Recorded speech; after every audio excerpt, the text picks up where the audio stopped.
Coming up next. Yeah, I'm sorry that your wife and your family went through all of that. And it's nice to hear that ATCO is a supportive company that would get you through that tough time. Yeah, no, it was, yeah, all I felt was support. And then they allowed me to take some time off when she had her surgeries and kind of ease back into work and just always asking about how she was doing. And it makes you appreciate where you're working even more. And you kind of have, I feel like I maybe have a different loyalty than maybe some people would have. Welcome to the Job Talk Podcast, where we talk with people who love their jobs. Our guests open up about their challenges, surprises, and secrets to success in their industries. Through conversation, we explore their careers, past work experiences, and the education that got them to where they are now. Today's guest is Joel Rathjen. Here's our Job Talk with a senior gas control operator. You have made a few career pivots in your life, and I want to get into that, but you have eventually landed in a position as a senior gas control operator with ATCO. So we're going to make our way to that. But Joel, can you share with our listeners what your first career path was? First career path? Oh, well, out of high school, I built houses for a couple of years. Okay, you got into That was a construction. grunt. Yeah. And it was all right, but it drove me to want to further my education. Yeah. I wasn't the greatest carpenter, we'll say. And what did you choose leaving carpentry? I went to Grant MacEwan. It's called MacEwan University now, and took audio visual communications. What do you think drew you to multimedia? What were you wanting to get into after taking a communications diploma from MacEwan? Well, I actually applied for guitar at MacEwan as well at the same time. And both programs interested me, but audiovisual responded first. But I was into design. The photography side interested me. And we did some video production, all old school. Now everything's on computers, but we were using AB roll tapes and developing film ourselves. So it was a great program. 2 years of kind of getting to dabble in, I don't know, 5 or 6 different mediums, and kind of went more to the design side, just like interface design and graphic design. And how many years did you give yourself to try to make a career in multimedia? We graduated in 98, and I pretty much gave it a go until 2006 with a 2-year stint in Vancouver. Interwoven into that, I was in a rock band for a few years and toured too, so I kind of did the freelance thing so I could do it when I'd be home from touring, and got into a little bit of programming at the one company that I worked with. Ended up kind of thrown into programming a shell for the NFTC, so it was the National Flight Training Center, which was in Moose Jaw, and they had one in Cold Lake. So, but yeah, I realized programming wasn't really for me, but I managed, fumble my way. Hopefully no one ever looks at my code. It's probably not, probably would make no sense, but it worked. So did something happen in your life that made you want to transition out of multimedia? Was there a certain writing on the wall maybe that you weren't seeing opportunity with that chosen career field? We moved to Vancouver for a couple of years, and I actually ended up sharing office space with a grad friend of ours. And it was just, it was pretty competitive out there for design and multimedia, getting into more of the web apps. We moved back to Alberta, to Sylvan Lake, and I ended up working for a company called Abacus, and I ended up doing line locating and learning how to survey. Took some courses in surveying, and did that for a couple of years, and that was pretty intense, gone all the time and home for a day and then gone for another 3 weeks, and you never knew where you were going to be. Show up on Monday and we'd all have these jobs lined up on the desk, and it'd be like, oh, I'm going to Medicine Hat for a week, or I'm going to Peace River for a week. And then you'd be up there and I'm like, oh, we got more jobs up here. So you always had to have a bag packed for a week or two. There's, I, it was all right though. I enjoyed the traveling around. I just wasn't home very much. So, Yeah, not great for your family life, I'm guessing. yeah, not for what we wanted, I guess. And then my daughter was born, and I started looking for other options after she was about 6 months old. I kind of thought maybe do something for that's more close to home. Okay, let's talk about your experience in the music industry.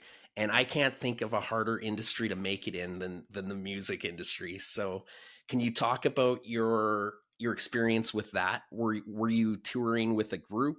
Were you a solo artist? What was your career with being a musician? So yeah, so after we got out of school in '98, I was trying to freelance design, and I got to know some fellows from a band called Welcome. And actually, I was just a big fan of their music. And their guitar player left, and I was asked to join. So I kind of jumped into the music thing. Like I'd been playing music my whole life, but jumped into the touring music thing shortly after school, and didn't really pursue my career in audiovisual, because we were within a month we were traveling the country opening for bands like the Headstones, Biff Naked, Big Sugar, and doing showcases, and we had a publisher involved. So yeah, that was a pretty intense couple of years, and it was a lot of fun. I was in my early 20s, so it's kind of the time to try it out. I'm still friends with those people, and the community here in Edmonton in the late 90s was pretty close. Yeah, now a lot of the people have studios or managing groups, or in the music business, or not in the music business, but they still play around here and there. And You were opening for some pretty big names. When you look back at your time in music, and I don't know if you're still pursuing it, but do you have any experiences or stories that really stand out from your time as a musician? yeah, there's some great touring stories. We When I was in Welcome, we were driving back. We did a 2-day drive back from Toronto after doing a showcase to get back to Edmonton. So it was probably December, and we're driving through northern Ontario with a van and a trailer. And our bass player was on the driving shift, and he may have been a little bit tired or on something else. I'm not sure, but we ran out of gas in Marathon, Ontario, and it's this town in the middle of nowhere, and the gas station wasn't open for another 3 hours. So we had enough gas to like keep the heater on and stuff. So I'm sleeping in the first bench, and the bass player's sleeping there with his head on the steering wheel. And all of a sudden I hear this sound. I'm just like, what the frick? What is that? And I look in the passenger seat, and there's this stowaway just got into our van, and he smelled like kind of like garlic and BO. And I'm like, who are you? He's like, oh, I'm Barry Sanders, author of the Sands of Time poetry book. And I'm like, what is going on? Like, I, I was too tired to even think that I was in some sense of danger. And the bass player still like has his head on the steering wheel sleeping. And he starts to tell me all these stories of how he authored this poetry book, The Sands of Time. And he pulls it out, and it's on like what your grade one uh, child would have, like learning how to write, you know, cursive. Anyways, he shows it to me. I'm like, oh, great. Why are you here? And he's like, oh, I'm trying to get to Vancouver. I have a Trans Am waiting for me there that I have to pick up, and And then he started telling all these stories how he was in jail with Mick Jagger. It was pretty interesting. So of course, when the gas station opened up, we went in and called the cops. Like, I don't know what's going on, but this guy needs some help, or you know. So they said they gave him a bus ticket to get to Vancouver, I guess, and I guess he'd been around town for a few days, chatting people up, and we left the one guy though up in the bunk. We built a bunk in the back, and he was sleeping in there. We all left, and he woke up and he's in the van with this guy, and he didn't know what was going on. That was cute. Nice bandmates. Yeah. I'm gonna venture a guess that most of the traction that you were experiencing was when you were in a band called the Boom Chukka Boys. Yeah, that was later on into my ATCO career. I met a guy at work in Rathjen, and the word got out that we were both musicians. So someone was like matchmaking us at work. It's like, hey, you're a musician and you're a musician. You guys should meet. Yeah. And then, so that was the singer, Ryan Langlois, who still works at ATCO as well. And he said to me, when we got together the first time, he's like, showed me some of his songs, and I showed him some stuff that I'd done in the past. And he said, I'm going to make it. And I was like, okay. Yeah. But yeah, we ended up doing some stuff together. And then next thing you know, we were down in Nashville and recording and writing with writers down there, and then touring. And it kind of all happened pretty, well, not fast, over a few years, but we had some like mid-level success, I guess, a couple top 40 songs on country radio, some awards, some nominations. Got to tour the country and play big festivals. And Yeah, what do you think the biggest crowd was that you performed to? probably the Merit Festival. We opened for Big and Rich. That was toward the end of our time together. I think there was like 15, 20,000 people because we were right before they went on. Yeah, it's kind of weird though. That many people, you only really noticed the first 20 rows. For me, at least, I don't know. It's weird. I should have been more nervous. I never really got super nervous playing. If I was probably the lead singer, I would have been, but I just enjoyed it while it lasted, kind of thing. Yeah, and that just goes to show you were experiencing traction. That is a very hard industry to find success in. Yeah, I think because we had artist that was managing us, Gord Bamford, and he opened a lot of doors for us. But a lot of it throughout the career, we built our reputation on just playing good live shows where we entertain people and just had a lot of fun. And then we get asked back, and then so you get asked back the one place, and then go to another place and you get asked back there, and then you start getting really busy and you start building a name for yourself. So not the typical way, I guess, in the country scene, it seems like you got to get on radio and then that gets promoted and then you play some festivals. But we were kind of doing more the core blend, I guess, grassroots, just playing small towns, and us for all being from small towns, it was very comfortable for us. And like I grew up in a town of 900 people, so I felt very relatable, like I could relate to the people I was playing for. And I don't know, I liked meeting new people, and that was part of the job I really liked. Okay, we'll have you on again where we just focus on your music career. Oh, because I do want to. I just explained it all. It's nothing else. No, we'll do it again. We'll do an anniversary special with you. Oh, sure, yeah. But I do want to get to your position as a senior gas control operator with ATCO. Before we get into that, why did the Boom Chukka Boys, why did that come to an end? Oh man, that could be its own episode, but it's complicated. There was just business stuff, personality stuff, kind of just, it was kind of fading and people wanted to go in different directions, and yeah, that's all. I'll probably leave it at that. It was disappointing. We'd all invested a lot in, and our agency had that we were with, and management, and we all put a lot into it, but Yeah, it kind of hit its shelf life at the height of our success.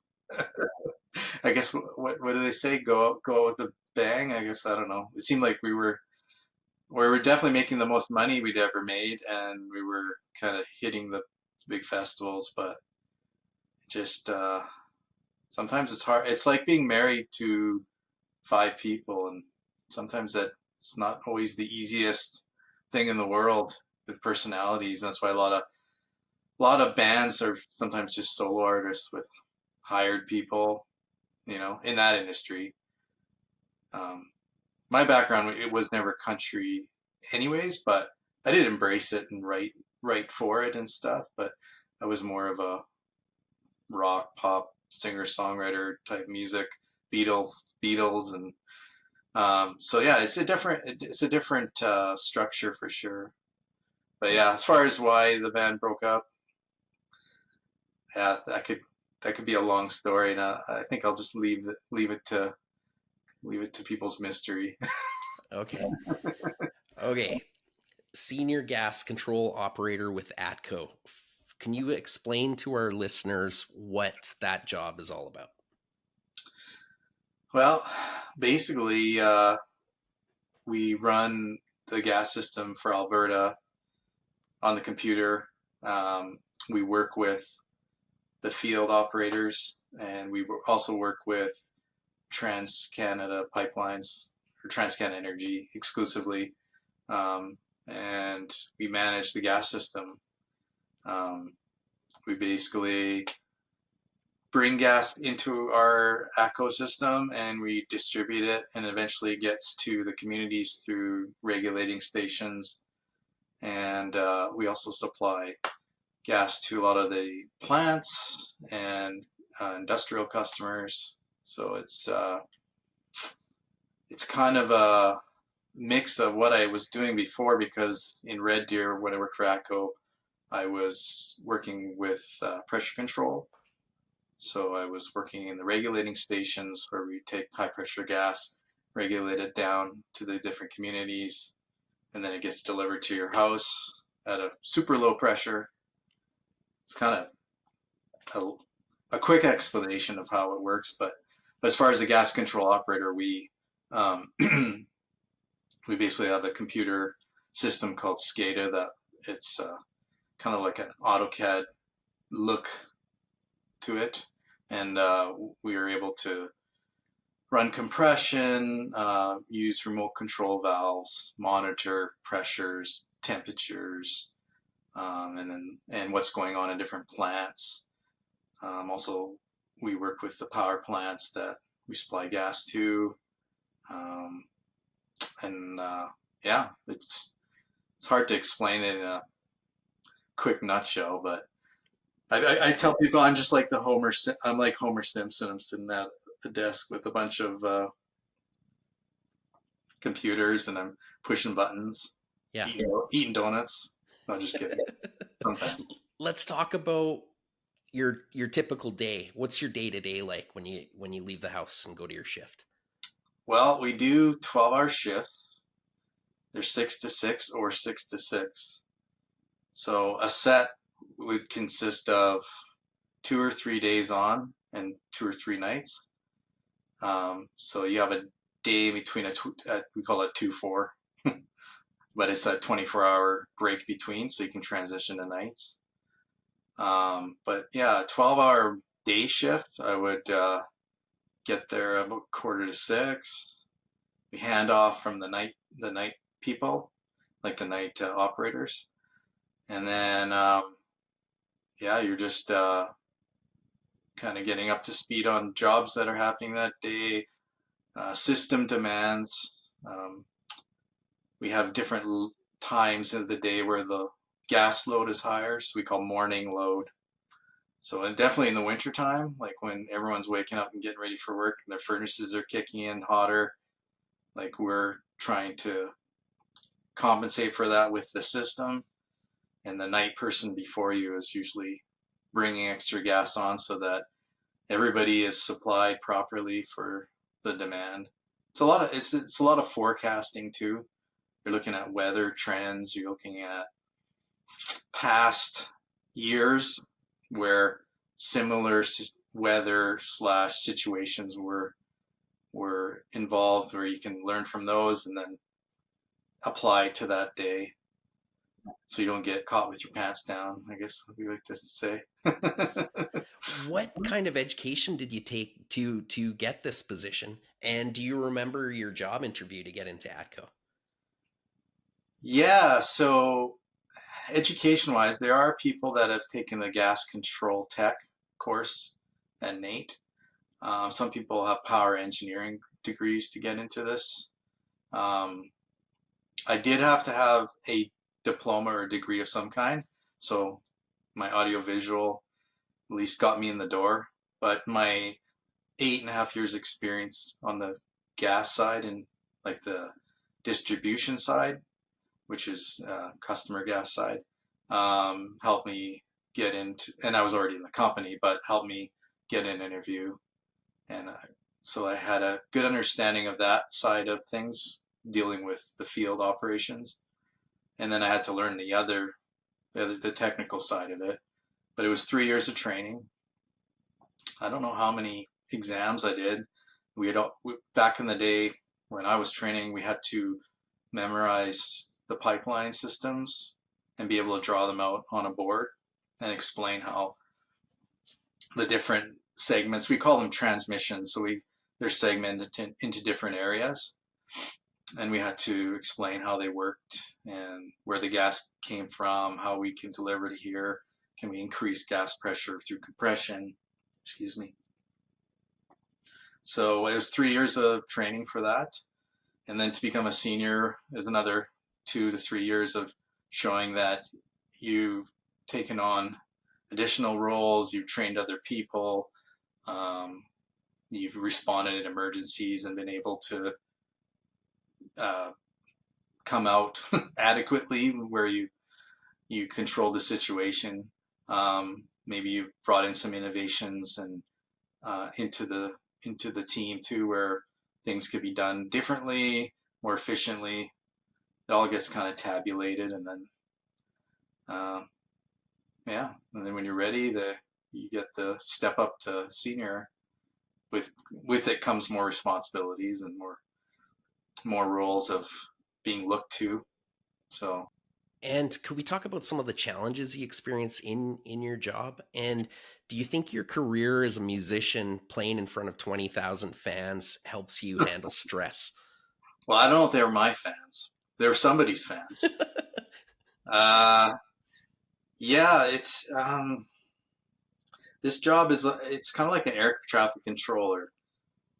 80% of the time, 85% of the time, everything's smooth sailing. But when crap hits the fan, it can be pretty stressful, and you just have to trust that you've learned through we call it windshield time, the amount of time you spend running the system and just seeing different scenarios. I feel like every year I go through more odd scenarios that I can pull those out when different things happen, and I've learned from them, and you just get a little bit more confident every year with what you've been through.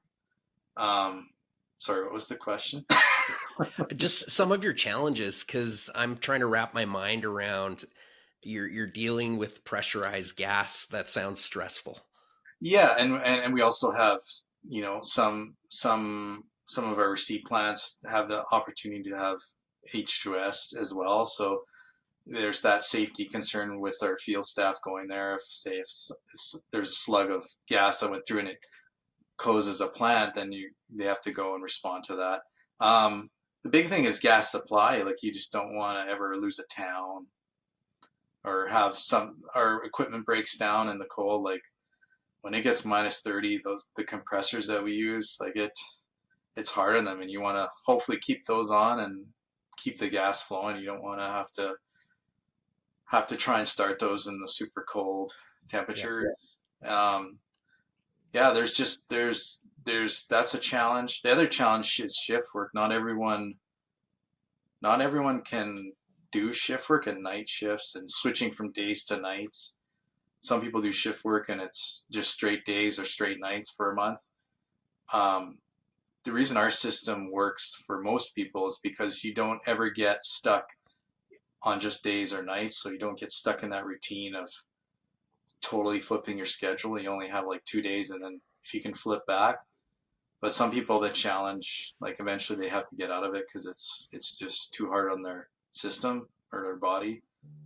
I guess from being a musician, I was used to staying up pretty late. Yeah. And I like how you tie some experiences from your past life into the role that you're in now. Does ATCO, is it a company that promotes growth in your career and advancement? Yeah, I think like there's certain positions where I think you have to have a certain education, like possibly an engineering degree to get into a certain position. But yeah, I've like, well, prime example, the fellow that I worked with in the field in Red Deer left Red Deer to be a supervisor in Peace River, then came back to Edmonton. Now he's my boss, and we used to work in a truck together. So Yeah. I think there's opportunities for growth and movement, and I had opportunities down Red Deer to fill in for a foreman position and stuff like that. I just really liked this job because it combined some of my computer experience with my field experience, and then I could kind of put it together, and then I enjoy talking to the people out in the field because I bring back all my old stories that they don't want to hear and stuff like that. But at least I know what it feels like to be out in -40 trying to chase a gas leak or opening up a hole, or just repairing something. A line here goes down, and I've been through that in the field side where it's really crappy at the time, but then you have a good story to tell after. So What do you love about working at ATCO? I hit my 15-year mark, so I must not hate it. No, they've been really. It's been a positive experience for me. Um, Between just the opportunities I've been given, not given, I had to earn them, obviously, but had opportunities to kind of develop into the role I'm in now. But as well, when we had the Boom Chukka Boys, the singer and I both worked in Red Deer, and they were really good about us banking our time, taking time off to go kind of pursue our dream. They saw that was something that those kind of opportunities don't come along very often, and they were very supportive and made it possible for us to maneuver our schedules around. I wouldn't have been able to do that in the position I am now because we have crews and it's shift work, but at the time we were able to do that, and yeah, I'll always appreciate that with how they treated us and allowed us to kind of pursue something that you never know if you have another opportunity like that. As well, my wife, in the, I can't remember what year it was 2010, 2011, but she ended up getting breast cancer. And yeah, the company was great with helping me because I had 2 little kids. Plus, I had that band happening at the same time, and almost lost my mind a little bit. But they were great. Like the first people on my doorstep were like my supervisor and my coworker, bring food or flowers and yeah, it was. I'm very thankful that I worked where I did in Red Deer when that happened because it was not the easiest time. Yeah, I'm sorry that your wife and your family went through all of that, and Mhm. it's nice to hear that ATCO is a supportive company that would get you through that tough time. Yeah, no, it was. Yeah, all I felt was support, and then they allowed me to take some time off when she had her surgeries, um, and kind of ease back into work, and just always asking about how she was doing. And yeah, it makes you appreciate where you work even more, and you kind of have I feel like I maybe have a different loyalty than maybe some people would have, but you know, nothing's no job is all roses, right? But when the pros way outweigh the cons, you, you're thankful, and yeah, I'm happy where I am, and I like the people I work with, and I've had a really good experience with pretty much everybody I've worked with in the different fields, and I still keep in touch with a bunch of them, and some of them have been recruited into where I work now. Yeah. How is your wife doing now? She's been cancer free 7 years, so she's doing well. Good. Yeah, no, she's doing well, and it's moved on from that, and no signs of it coming back. So, yeah. First of all, actually, I want to say I'm so grateful and thankful to hear that she's doing well. Yeah. So that's good. But if you were to speak to somebody that is interested in applying and becoming a employee with ATCO, what would you say to them? What puts them in the best light to sell themselves as a good worker for ATCO? Yeah, I think one of the best things you could do would be to investigate all the facets of what ATCO does and try and apply into places that fit your mindset and work set, I guess. And then you have to kind of wait for opportunities that are open to the public, because with ATCO we do promote from within. So once you're in the company, that the people that work within the company have opportunities to change jobs or move up within the company. So um, I would say educate yourself on what ATCO does and what the different divisions of ATCO do, and maybe find the place that suits you best, and then pursue that. And if there's opportunities, we have a great website where all the jobs are posted. ATCO is varied. Like we have ATCO Electric, we have ATCO Structures. We also have ATCO Pipelines in Australia. Like it's a huge company. We have, I want to say, like under 6,000 employees. So for me, I was in Central Alberta, and they were looking for term workers, and I got on like a short-term contract basis, and I pushed that into applying for whatever next job came up in the Red Deer Center. Yeah. So it worked out for me. But yeah, they are hiring. There are postings, and it's a great company to work for if you're starting a family or have a family. Great benefits. They'll take care of you. Just have to hold your end of the bargain. And be a good worker. I Yeah. was going to ask, that's actually a perfect segue into how do you find the work-life balance with your career? Well, for my job, it's a little weird because it's we're the only people with, other than dispatch, I guess, that have this kind of night schedule. I like it for myself because in between I have 4 or 5 days off after a 4 or 5 day set. But I miss a lot of weekends, at least 2 weekends a month, the way the schedule works out.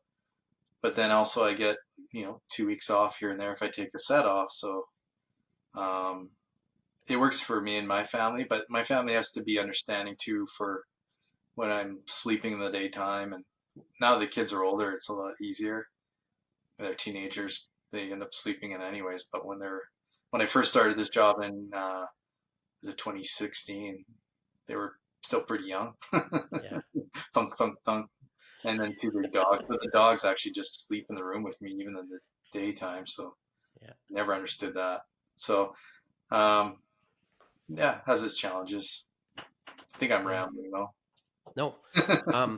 Looking back over your life, would you have done anything differently with the careers that you chose to pursue?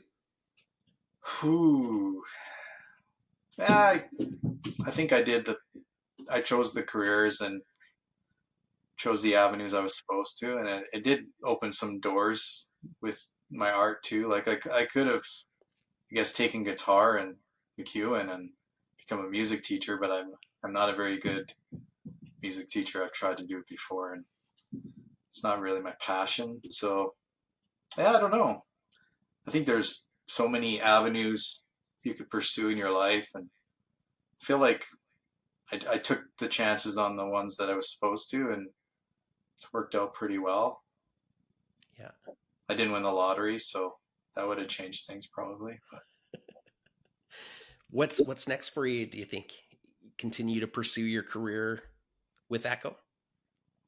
yeah, I think the position I'm in now, I'll be in for a while, and I'm getting close to that half-century mark. So who knows? Midlife crisis is probably coming. I'll probably have to fix up an old sports car or something. I don't know. And music, I'm still playing here and there with some folks, mostly just with friends of mine now that I've had way back in the day. You know, like when we went to college together, and those are the guys that I've kind of reconnected with, started playing with again. And I am working on some music of my own. It won't be country, but just yeah, trying to learn how to use some of the new technology and maybe record some of my ideas down. But I've got a daughter that's in a band now who's 16, and she's got the music bug like I used to have, and so helping her out a little bit. She's all excited. So I don't know, just try and enjoy, try to get out and travel a bit more. We're hoping to go to Europe next year and see a bit of the world. So look up where the Bricks family originated and Denmark. Yeah, head up to Denmark. Actually, we are going to Denmark. Are you?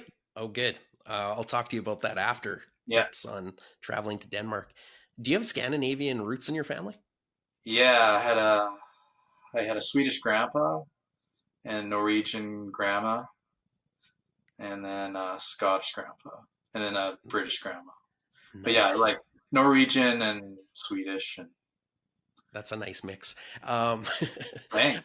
Before I let you go, actually, I just thought of this. So you have made career pivots as we've discussed. What advice could you give to somebody that's looking to make a career pivot? Sometimes career pivots are out of desperation a little bit. Yeah. Or you just need to get working somewhere. And some of mine have been just, I lucked out. Some were better than others. I just, if you find something that you think you have an interest in, or you don't hate doing it, maybe it will grow into something you like, but nothing ever has to be permanent. But definitely getting into a company or a position where you don't hate going to work every day is pretty good. Yeah. Because I've had a few jobs where I definitely didn't enjoy it. And I'm thankful to go to a job where, you know, even if I'm tired, I get there and I'm like, oh yeah, this is pretty good.